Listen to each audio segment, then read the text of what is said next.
धर्म स्नेही बंधु, गाड़ी में सब कुछ है मगर ब्रेक नहीं है, और गाड़ी 1 करोड़ वाली है। और कोई आपसे कहे भाई साहब चलो घूमने के लिए चलते हैं, बहुत अच्छी गाड़ी है, बहुत बढ़िया गाड़ी है, बहुत महंगी गाड़ी है, बस इसमें ब्रेक नहीं है, बाकी गाड़ी बहुत अच्छी है, बताइए आप जाओगे? नहीं जाओगे। क्यों? क्योंकि गाड़ी में ब्रेक नहीं है, ना जाने किस गड्ढे में पटक दे। जैसे गाड़ी में ब्रेक की जरूरत है, हाथी में अंकुश की जरूरत है, घोड़े में लगाम की जरूरत है, वैसे ही जीवन में संयम की जरूरत है, जो अविरति बताई है। अविरति, जब संयम नहीं होता, व्रत नहीं होते, तो उसे कहते अविरति। और जब व्रत होते हैं तो व्रतों की रक्षा के लिए संयम होता है। जैसे आपने कोई नियम लिया तो उसकी रक्षा कौन करेगा? संयम करेगा। किसी ने बाग लगाया, फूल खिलाए, बढ़िया बढ़िया फूल खिलाए, लेकिन बाढ़ नहीं लगाई। फूल तो खिला लिए लेकिन बाढ़ नहीं लगाई तो क्या होगा? कोई भी पशु आएगा और खा पी के चला जाएगा। ठीक ऐसे ही हमने नियम लिए, 5 अनुव्रत लिए, 3 शिक्षाव्रत लिए, है ना, 3 गुणव्रत लिए, 4 शिक्षाव्रत लिए, और व्रत तो ले लिए मगर संयम नहीं है, तो इन व्रतों की रक्षा होने वाली नहीं है। तो जो संयम है वो व्रतों की रक्षा करता है। संयम व्रतों की रक्षा करता है। तो अविरति कितने प्रकार की होती है? 12 प्रकार की होती है। 5 इंद्रियों को वश में नहीं करना और मन को वश में नहीं करना, ऐसे 6 ये, और 5 इंद्री, है ना, 5 स्थावर और 1 त्रस, इन षटकाय जीवों की रक्षा नहीं करना, ये अविरति है। अब यहाँ संयम के भेद देखो कि संयम कितने प्रकार का है, तो वो भी 12 प्रकार का है, और उसके भी यही भेद है, प्राणी संयम और इंद्रिय संयम। इन सब में जो मुख्य है वो है मन। मन पर संयम रखना। किस पर संयम रखना? मन पर संयम। यदि मन गाड़ी का ड्राइवर है और ड्राइवर सही है तो गाड़ी सही चलेगी, और ड्राइवर गड़बड़ है तो गाड़ी को किसी भी गड्ढे में पटक देगा। इसीलिए ड्राइवर को ठीक रखना है। तो ड्राइवर है मन। आप लोग आहार देते हैं, अरे बोलिए ना, आहार देने में क्या बोलते हो? पहले मन शुद्धि, वचन शुद्धि, काय शुद्धि, आहार जल बाद में शुद्ध है। आहार जल बाद में, देने क्या आए हो, लेकिन लेना आहार है, करना भोजन है, लेकिन 3 शुद्धि पहले जरूरी है। पहले शरीर की शुद्धि जरूरी नहीं है, पहले वचन की शुद्धि जरूरी नहीं है, पहले मन की शुद्धि जरूरी है। यदि मन शुद्ध है तो सब शुद्ध है। तो आप ऐसा मत करना कि माता जी हम मन शुद्ध कर लेंगे, अब कपड़े तो शुद्ध नहीं है, मन तो शुद्ध है हमारा, ऐसे मत करना। नहीं, मन शुद्धि भी चाहिए, वचन शुद्धि भी चाहिए, और काया शुद्धि भी चाहिए। तो मन शुद्धि किसे कहते हैं? मन शुद्धि में क्या करना पड़ता है? जैसे हमने कहा मन शुद्धि, तब ऐसा कौन सा काम है जो मन करेगा तो मन शुद्ध हो जाएगा, और ऐसा कौन सा काम है कि मन नहीं करेगा तो शुद्ध हो जाएगा? अरे बोलिए ना, हैं? 4 कषाय, क्रोध, मान, माया, लोभ, इनसे मन अशुद्ध होता है, और इनको छोड़ने से मन शुद्ध होता है। 4 कषाय, 5 पाप, राग, द्वेष और मोह, इनको छोड़ते हैं तो मन शुद्ध होता है, और इनको करते हैं तो मन अशुद्ध होता है। तो जब आप आहार देने आते हो आपने कहा मन शुद्धि, इसका मतलब आपको उस समय गुस्सा नहीं आ रहा है। आपने कहा मन शुद्धि, तो इसका मतलब आपको माया मान कषाय नहीं आ रही, दिखावा नहीं कर रहे, आप मायाचारी नहीं कर रहे, लोभ नहीं कर रहे। उस समय तो एक ही भाव है कि जो हम आहार दे रहे हैं, हे भगवान निरंतराय हो जाए, अच्छी तरह से हो जाए। क्यों? एक बार आहार लेना है और कुछ गड़बड़ हो गया तो 24 घंटे बाद फिर होगा, फिर पूरा दिन ऐसे निकल जाएगा। तो साधना में बाधा ना आए तो हमारी मन शुद्धि भी है। तो 4 कषायों को छोड़कर आपने मन शुद्धि करी। जब आप माला फेरते हो, जब आप भगवान को याद करते हो, तब मन शुद्धि होती है क्या? अरे बोलिए ना, भगवान की कोई माला फेरते हुए मन शुद्ध रहता है क्या? भटक जाता है, कहाँ कहाँ चला जाता है। उसने ऐसा कहा था, उसने ऐसा कहा था, मैंने उसको ऐसा कह दिया, भटक जाता है। पूजा करते हुए मन भटक जाता है ना? लेकिन आहार देते हुए मन नहीं भटकता है। और सबसे श्रेष्ठ समय, सबसे उत्तम समय इंसान के जीवन का वही होता है जिस समय वो क्रोध मान माया लोभ से रहित होता है। और जिस समय आहार देते मन बिल्कुल शांत रहता है, कोई गुस्सा नहीं। हाँ, कभी कभी थोड़ा सा जाता, ये उठ ही नहीं रहा, ये यही बैठा है, हमें देने को नहीं मिल रहा, थोड़ा बहुत तो आ ही जाता है ना। लेकिन फिर भी यदि आपने मन शुद्धि कहा है तो मन को शुद्ध करके ही आहार देना। जो मन को शुद्ध करके आहार लेता है उसका आहार भी साधना में साधन बनता है, और जो मन को अशुद्ध करके आहार देता है उसका आहार भी साधना में साधन नहीं बन सकता है। दूसरा है वचन शुद्धि। कौन सी शुद्धि? वचन शुद्धि। यानी जिस समय आप आहार दे रहे हो तो आपके वचनों की शुद्धि भी जरूरी है। यदि आपके वचन शुद्ध नहीं है तो आहार देने लायक नहीं हो। अब आप ऐसे कौन से वचन ना बोलें जिसके कारण से आहार में शुद्धि हो, वचनों की शुद्धि हो? ऐसे कौन से वचन हैं? तो हित, मित और प्रिय वचन, हितकारी वचन। माता जी थोड़ा सा ले लो, स्वास्थ्य के लिए अच्छा रहेगा। हितकारी वचन। मित, थोड़ा, ज्यादा नहीं बोलना। बहुत ज्यादा भोजन करते हुए, आहार करते हुए बहुत ज्यादा नहीं बोलना चाहिए। हंसी मजाक नहीं करना चाहिए। उस समय पे कोई दुखी हो जाए मन, ऐसी बात नहीं बोलना चाहिए। किसी को कष्ट हो जाए, ऐसी बात नहीं बोलना चाहिए। यानी जो मन को खराब करे ऐसे वचन नहीं बोलना वचन शुद्धि है। ऐसे वचन नहीं बोलना जो हिंसात्मक है।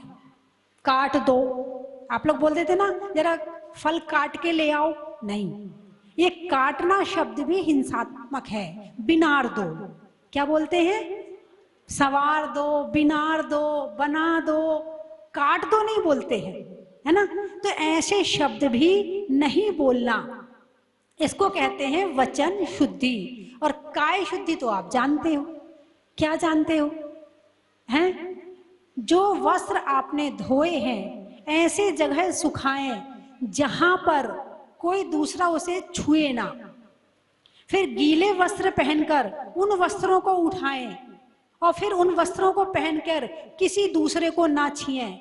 यानी कि ना तो बिस्तर, ना पर्दा, ना सोफा, ना गाड़ी, इन सबको टच ना करें और फिर आप चौके में आए, तो इसको कहते हैं वस्त्र शुद्धि। आपने स्नान किया है तो काय शुद्धि, और आहार जल शुद्ध है। क्या? कितनी शुद्धि चाहिए? मन शुद्धि, वचन शुद्धि, काय शुद्धि। क्योंकि हमारे यहाँ कहा जाता है जैसा खाओ अन्न वैसा होगा मन, और जैसा पियो पानी वैसी होगी वाणी।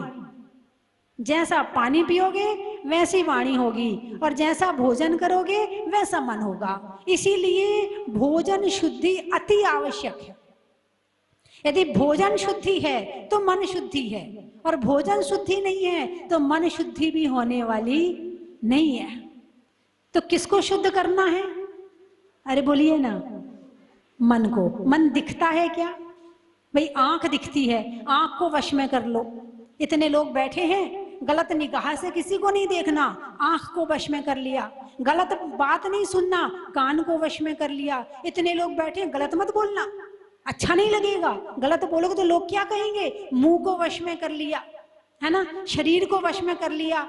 आपने बदबू आ भी रही है तो भी आपने नाक भौं नहीं सिकोड़ी, क्यों नहीं सिकोड़ी, लोग क्या कहेंगे, इतनी सी बदबू में नाक भौं सिकोड़ता है, तो आपने नाक को वश में कर लिया। अब मन तो दिखता नहीं है, मन को वश में कैसे करें, ये बड़ी मुश्किल वाली बात है। भाई दिखता हो तो पकड़ ले, दिखता हो तो मोड़ दे, लेकिन मन दिखता नहीं है। इतने लोग बैठे हैं और बुरा सोचना हो तो दिख थोड़ी रहा है, सोच लिया, बुरे करने के भाव आ गए, दिख थोड़ी रहा है, कर लिया। यानी मन से कहीं भी बैठकर बुरा किया जा सकता है, बुरा कहा जा सकता, मन ही मन में। यदि आप किसी को गाली दोगे, आप अपने घर में किसी को कुछ कहोगे, वो जवाब देगा, वो आपको पर ही गुस्सा करेगा, तुरंत रिएक्ट हो जाएगा, आपको वहीं का वहीं मिल गया। यदि आपने किसी की हत्या करी, किसी को मारा है, तो प्रशासन आपको सजा देगा, जेल में डाल देगा, ठीक है। लेकिन मन में यदि आपने बुरा सोचा है तो इसकी सजा कौन देगा? मन में यदि बुरा सोचा है तो इसकी सजा कौन देगा? इसकी सजा कर्म देंगे। कौन देगा? हाँ, वचन की सजा बाहर वाले दे सकते हैं, काय से करी हुई गलती की सजा बाहर वाले दे सकते हैं, लेकिन मन की सजा देने वाला कोई दूसरा नहीं है, हमारा कर्म ही है। कर्म के आने के कितने द्वार हैं? मूल में देखें तो मन, वचन, काया। मन से कर्म आते हैं, वचन बोलने से कर्म आते हैं, और शरीर से करने से कर्म आते हैं, है ना। ये तीनों से ये कर्म आने के रास्ते हैं, ये कर्म आने के रास्ते हैं। इनके और भेद प्रभेद करें तो जो अभी बता रहे हैं, मिथ्या, अविरति, अरु, कषाय, परमाद सहित उपयोगा। मिथ्या अविरति, मिथ्यात्व, अविरति, कषाय, प्रमाद, मिथ्या, अविरति, अरु, कषाय, परमाद सहित उपयोगा। यानी कि ये इन 57 आश्रम हैं, आप लोग उसमें पढ़ते हैं ना, पन मिथ्यात्व योग 15, 12 अविरति जानो, 5 20 कषाय मिले सब 57 मानो, है ना। ये कर्म आने के 57 द्वार हैं, जिसमें 12 अविरति चल रही है। यदि आप आंख से गलत करते हो तो कर्म गलत आ गया, कान से गलत सुनते हो तो कर्म गलत आ गया, नाक से गलत सूंघते हो, विचार गलत करते हो तो कर्म आ गया, मुंह से गलत खाते हो और बोलते हो तो कर्म गलत आ गया, और शरीर से गलत करते हो तो कर्म आ गया, और मन से गलत करते हो तो भी कर्म आ गया। अब आ गया, आ गया, आया नहीं है, हमने बुलाया है। कर्म बड़े ईमानदार हैं, कर्म बड़े स्वाभिमानी है, बिना बुलाए नहीं आते। तुम मन से बुलाते हो, वचन से बुलाते हो, काया से बुलाते हो, तब कहीं जाकर के कर्म आते हैं। और फिर आ जाए तो तुम्हारे भगाने से भागते नहीं हैं, फल दिए बिना नहीं जाते हैं। यदि अच्छा किया है तो अच्छा फल देकर जाएंगे, और बुरा किया है तो बुरा फल देकर जाएंगे। कर्म बिना फल दिए जाएंगे ही नहीं। लेकिन हाँ, कभी कभी हो जाता है, अच्छा कर्म भी फल अच्छा ज्यादा दे सकता है और कम भी दे सकता है। कब? वर्तमान की परिस्थिति को देखकर। जैसा मैंने एक दिन बताया था कि द्रव्य, क्षेत्र, काल, भाव कर्म को मिलता है तो कर्म फल देता है। अभी आप यहाँ पर बैठे हो, ठीक है, यदि इस समय आपके क्रोध कर्म का उदय आ जाए कि भाई कर्म पुराना बैठा था और ये समय उसका निकलने का था, लेकिन आप यहाँ बैठे हो, तो यहाँ बैठने के कारण से क्षेत्र का प्रभाव है, द्रव्य का प्रभाव है, इस काल का प्रभाव है कि वो कर्म आपको बिना फल दिए चला जाएगा। और यही आप बाहर बैठे होते तो, कहीं और बैठे होते तो, और कर्म का उदय आया और निमित्त मिला सामने वाले का, उसने तुमसे कुछ कहा और तुम भड़क पड़े, हो गई लड़ाई, हो गया झगड़ा, उसको उसके हिसाब से द्रव्य क्षेत्र काल भाव मिल गया था। जब आप अच्छे क्षेत्र में बैठते हो तो बुरा कर्म बिना फल दिए चला जाता है, और जब बुरे क्षेत्र में बैठते हो तो अच्छा कर्म बिना फल दिए चला जाता है।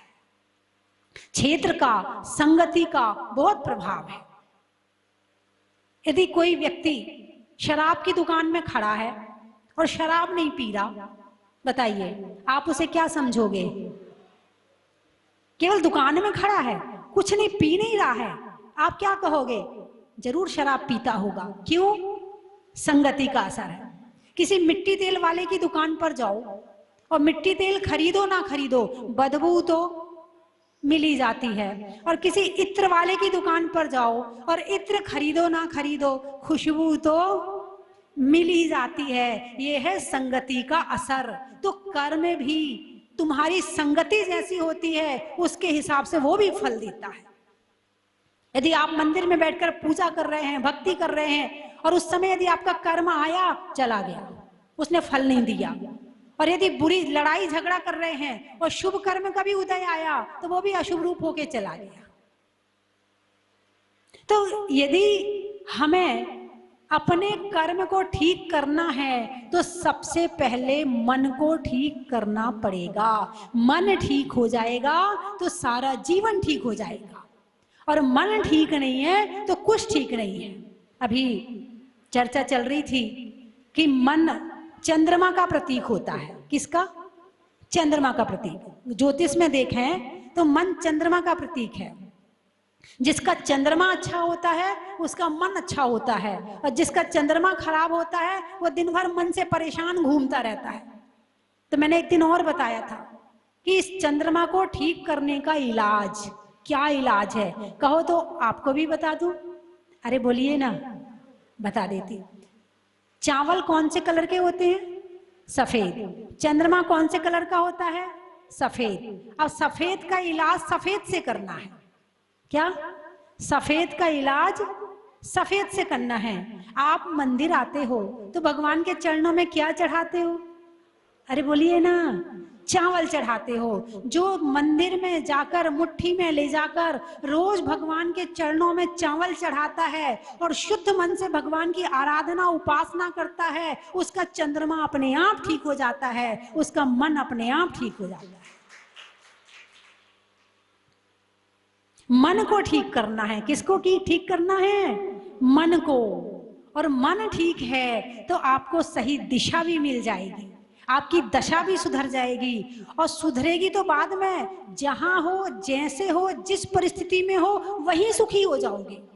भाई एक व्यक्ति है, गरीब है, बड़ा दुखी है, बड़ा दुखी है, बहुत परेशान है, उसका मन बहुत परेशान रहता, मेरे पास पैसे नहीं है, मेरे पास पैसे नहीं है।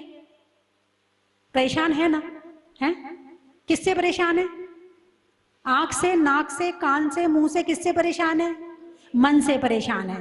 भाई ठीक है, पैसा नहीं है कोई बात नहीं है, कम है ज्यादा है जितना है कोई बात नहीं है, मन तो ठीक रख, जब आना होगा तो आ जाएगा।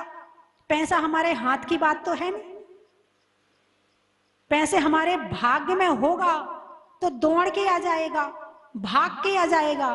भाग्य में होगा तो भाग के आ जाएगा, और भाग्य में नहीं होगा तो भाग के चला जाएगा। ये पकड़ने की चीज तो है नहीं, ये तो उपयोग करने की चीज है। जैसे नदी बह रही है, नदी बह रही है ना, उसका काम बहना है। ऐसे ही धन का काम बहना है। जितना धन लिक्विड रहेगा उतना सही रहेगा, और जितना इसे बांध लोगे तो ना तो इसका उपयोग कर पाओगे ना इसका भोग कर पाओगे, और यही छूट जाएगा। तो जितना ये लिक्विड यानी बहता हुआ धन को आगे से आगे जाने दो। ये नोट बंद क्यों किए जा रहे हैं? अरे बोलिए ना, नोट बंद करने की जरूरत क्यों पड़ी? क्योंकि आपने नोटों को बहाना बंद कर दिया, नोटों का लेन देन बंद कर दिया, नोटों को इकट्ठा किया और अपने घर में रख लिया, और घर में रखने से देश की व्यवस्था गड़बड़ हो गई। जब देश की व्यवस्था गड़बड़ हो गई तो उनने नोट बंद कर लिए, रखो अब तुम कितने रखते हो, है ना? तो लक्ष्मी चलती हुई है, आती हुई जाती हुई है। लक्ष्मी को जो बांधने का काम केवल पुण्य कर सकता है, कोई दूसरा नहीं कर सकता। और वो भी जब तक पुण्य है तब तक, जब तक तेरे पुण्य का बीता नहीं करार, तब तक तुझको माफ है अवगुण करो हजार। जब तक तुम अवगुण कर रहे हो, बुराई कर रहे, निंदा, गलत काम कर रहे, कब तक? जब तक पुण्य है तब तक चल रहा है, और जिस दिन खत्म हो जाएगा उस दिन साफ हो जाएगा। एक ग्वालिन थी, तो वो जो है दूध में पानी मिलाती थी। अब उसने रोज दूध में पानी मिलाती थी, रोज दूध में पानी मिलाती। अब उसके बाद उसकी जो धन था वो आया, वो अपने पैसा वैसा लेके आई, नदी किनारे उसने रख दिए, और जो नदी में कुछ करने लगी। इतने में एक बंदर आया और थैली उठा के ले गया। अब उसको तो थैली पकड़ना तो आता नहीं था, कहाँ से पकड़ना, कहाँ से खोलेगी, तो उसने उसको खोल दिया। तो कुछ पानी, तो कुछ धन था वो पानी में चला गया, और कुछ धन था वो नीचे गिर गया। क्या दूध में पानी मिलाती थी ना, तो पानी का धन पानी में और दूध का धन उसके पास में, है ना। तो 12 वर्ष की अवधि है, 12 वर्ष करते जाओ करते जाओ करते जाओ करते जाओ। 12 वर्ष के बाद फिर वो घड़ा भर जाएगा, और घड़ा जब भरेगा तो कहां से फूटेगा, छेद कहां से होगा पता नहीं चलेगा। अभी तो इकट्ठा करते जाओ करते जाओ करते जाओ, अभी कुछ नहीं होगा। कब तक? जब तक बीता नहीं पुण्य, जब तक तेरे पुण्य का बीता नहीं करार। तो गरीब है कोई बात नहीं, गरीब होना बुरी बात नहीं, धन कम होना कोई बुरी बात नहीं है, लेकिन मन को पापी करना ज्यादा बुरी बात है। तो मन, यदि मन चंगा, बोलिए ना, तो कठौती में गंगा। जिसका मन पवित्र है, भगवान अपने आप उसके अंदर आएंगे, उसका मन अपने आप पूजा में लगेगा, अपने आप पाठ में लगेगा। एक व्यक्ति था, बड़ा गरीब, भगवान के पास गया, भगवान बहुत गरीब हूं, साइकिल भी नहीं है मेरे पास, दुकान भी नहीं है मेरे पास। कुछ दिनों के बाद पुण्य का उदय आया, दुकान भी खुल गई, साइकिल भी आ गई। फिर थोड़े दिन के बाद फिर गया, भगवान इतनी गर्मी होती है, इतनी धूप होती है, साइकिल में जाने में देर लगती है, खुद पैडल चलाना पड़ता है भगवान, और दुकान भी छोटी है। कुछ दिनों के बाद में दुकान भी बड़ी हो गई, स्कूटर भी आ गया। उसके बाद फिर गया भगवान के पास। भगवान पहले रोज पूजा करता था, दोनों टाइम मंदिर जाता था, शाम को आरती करता था, सब कुछ करता था, अभिषेक करता था, सब करता था। अब धीरे धीरे करके पहले 5 पूजा करता था, अब जब बड़ी दुकान हो गई और गाड़ी आ गई तो फिर 4 पूजा करने लगा। भगवान अब एक फैक्ट्री खुल जाए और एक बड़ी वाली गाड़ी आ जाए, वो भी आ गई, अब 1 पूजा करने लगा। अब शाम को मंदिर नहीं जाता क्योंकि काम बढ़ गया था। अब उसके बाद में भगवान 2 फैक्ट्री हो जाए तो ज्यादा बढ़िया रहेगा। अब 2 फैक्ट्री हो गई, अब अभिषेक करना छोड़ दिया, पूजा करना छोड़ दिया, दर्शन शुरू कर दिया। अब उसके बाद में थोड़ा और काम बढ़ गया, अब दर्शन भी छूट गए। जैसे जैसे धन बढ़ता है वैसे वैसे धर्म छूटता है या नहीं। और जिस समय पर धन आता है, सुख का समय होता है, उस समय कहे भाई साहब माला फेर करो, नहीं माता जी टाइम नहीं मिलता हमें। और जब कोई आपत्ति विपत्ति आ जाए, माता जी कोई माला बता दो। रिश्तों में ससुर का, देवों में असुर का, और जाने में जहाजपुर का, आकाश में तारा का, लगाने में नारा का, और आने वालों में 12 का।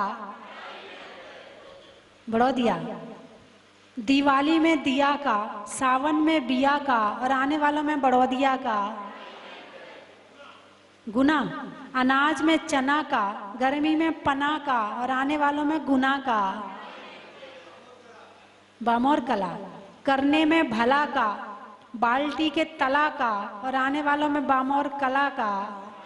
झांसी, अच्छा, राजा की दासी का, कमाने में दान देने में राशि का, और आने वालों में झांसी का। गुड़गांव, मनुष्यों के स्वभाव का, सुधरने में भाव का, और आने वालों में गुड़गांव का। खेत में खाद का। हो गए सारे?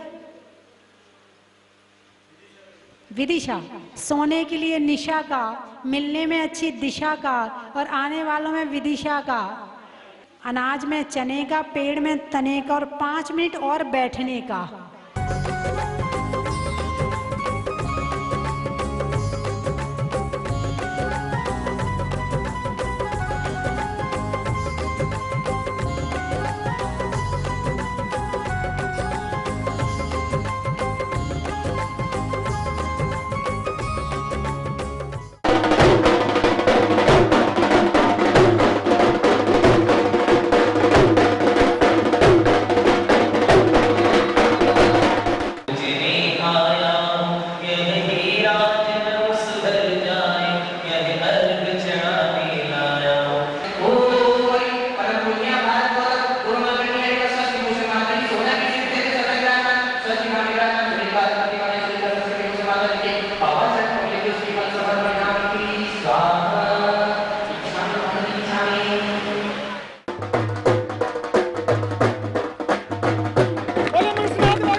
हमारे जन जन के चहेते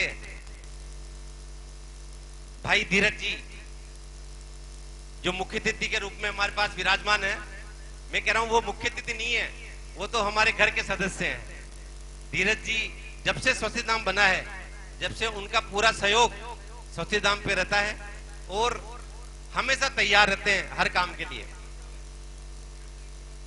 इनकी जितनी तारीफ की जाए धीरज जी की उतनी कम है। कोई भी प्रोग्राम हो, कोई भी छोटा सा भी प्रोग्राम हो गुरु माँ का, तो अवश्य यहाँ पधारते हैं और नतमस्तक रहते हैं माता के प्रति।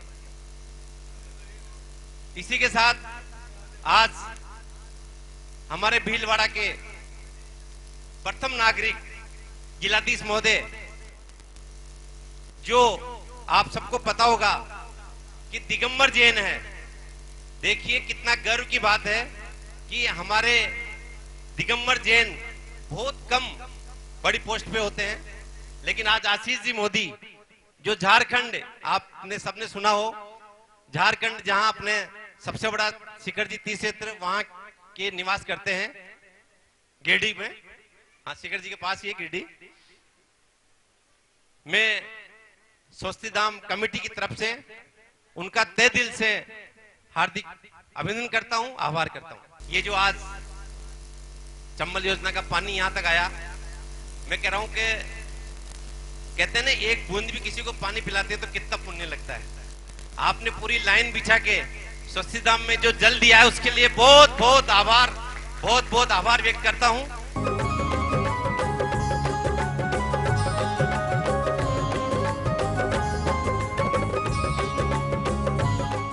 चरणों में वंदन करता हूं।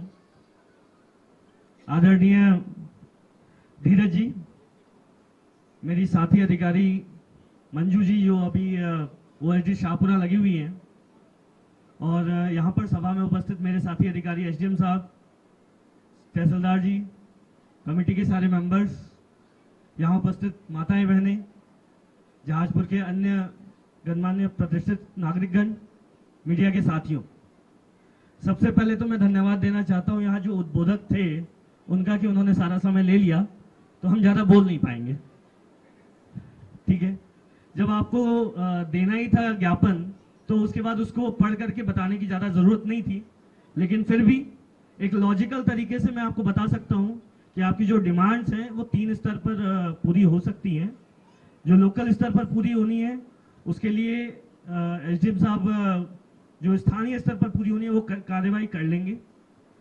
जो आपने लैंड की बात बताई है वो लैंड का प्रस्ताव जिला से चला गया है, जिले से अभी धीरज जी से बात हो रही थी, धीरज जी उसको परस्यू करेंगे, बाकी मंत्री जी आपको उसके बारे में बताएंगे।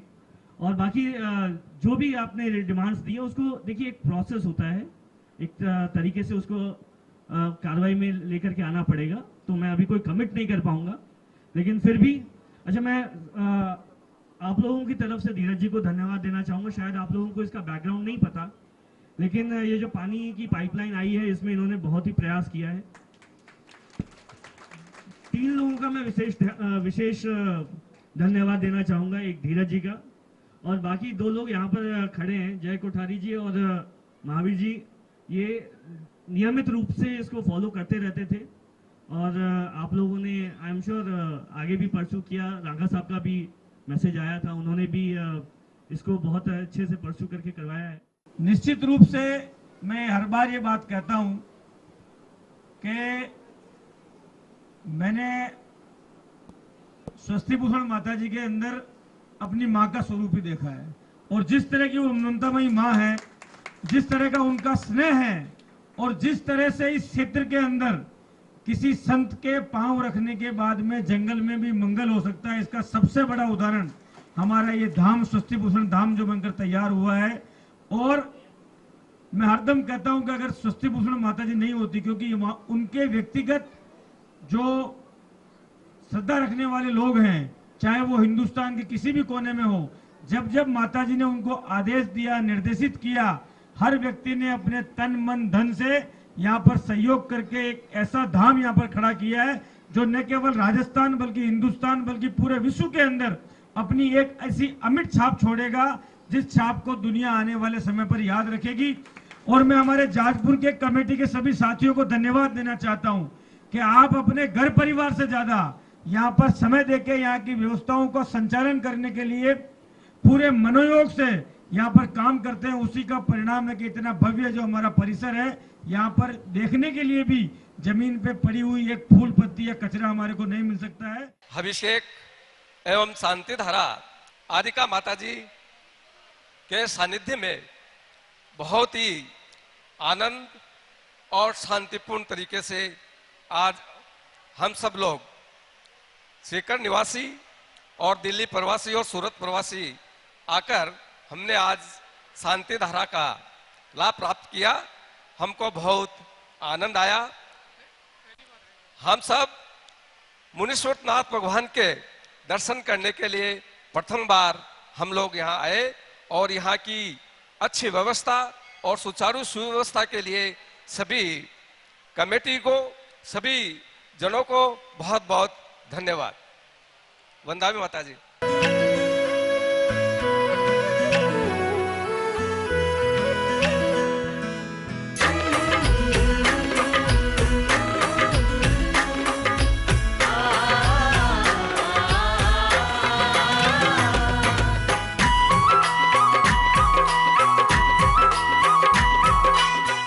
जय जिनेन्द्र बंधुओं, एक महा सौभाग्य, परम सौभाग्य आपको बुला रहा है।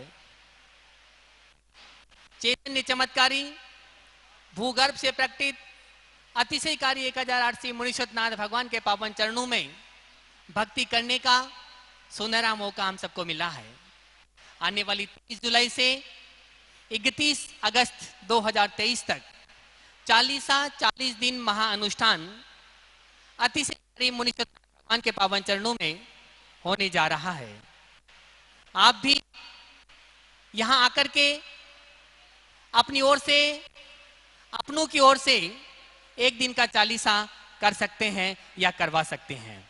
बंधुओं, अपने घर में रोग शोक आदि व्याधि दूर करने के लिए, सुख शांति और समृद्धि के लिए अतिशयकारी मुनीश्वरनाथ भगवान का चालीसा, क्योंकि चालीसा 40 दिन पढ़ते जो भगवान बुद्धि शुद्धि धन हो अतुल होवे सम्यक ज्ञान।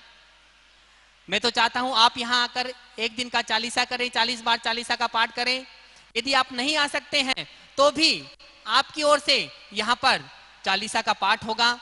पूज्य माता जी, चुल्लिकार्तमती माता जी स्वयं यहां बैठकर चालीसा का पाठ करेगी। तो बंधुओं, एक दिन की चालीसा और उस दिन जो शांति होगी उसमें भी आपके परिवार का नाम बोला जाएगा, जिसकी न्यूनतम राशि मात्र 5100 रुपए है। तो बंधुओं, देर नहीं करें, मात्र 40 परिवारों के नाम चाहिए। आप अपने जन्मदिन पर, अपनी एनिवर्सरी पर या अपने घर में किसी की पुण्यतिथि पर या किसी विशेष दिन पर एक दिन का चालीसा और शांति धारा करवा सकते हैं। मात्र 5100 रुपए की राशि में आप अपनी सूचना स्वस्ति धाम पर दे सकते हैं। धन्यवाद। चन की थाल को सजाओ रे आज, रत्नों की थाल को भर लाओ रे आज। आओ आओ करे रे गुणगान आरती भगवन की। आओ आओ करे गुणगान आरती भगवन की। आओ आओ करे रे गुणगान आरती भगवन की।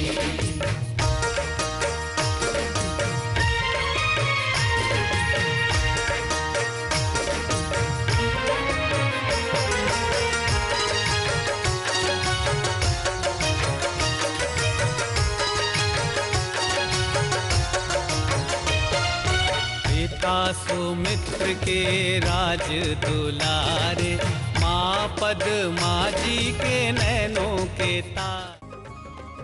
हर वर्ष की तरह इस वर्ष भी परम विदुषी लेखिका गणिनी आर्यका 105 श्री स्वस्ति भूषण माता जी की प्रेरणा से सिद्ध क्षेत्र सोनागिरी जी में भगवान श्री चंद्रप्रभ जी की छाया में पर्युषण महापर्व पर संस्कार साधना शिविर लगाया जाएगा। आवास एवं भोजन की व्यवस्था निःशुल्क है। भाग लेने इच्छुक अपना नाम शीघ्र लिखवाएं। संपर्क सूत्र 9425109179, 9425120146, 9993363242। हिंदी 9425109179, 9425120146, 9993363242।